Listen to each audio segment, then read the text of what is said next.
খালি চোখে আমরা যা দেখি এটা প্রথম আকাশের মহাশূন্য, এর অনেক অনেক অনেক উপরে প্রথম আকাশ, এরপরে দ্বিতীয় আকাশের মহাশূন্যের স্তর শুরু, এরপরে দ্বিতীয় আকাশ, তারপরে তৃতীয় আকাশের মহাশূন্যের স্তর শুরু, তারপরে তৃতীয় আকাশ।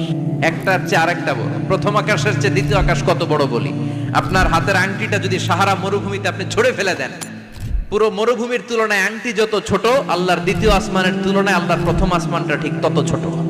সূর্য দেখে আমরা অবাক হয়ে যাই, 9,30,00,000 মাইল দূরে, এই পৃথিবীর চেয়ে 13 লক্ষ গুণ বড়।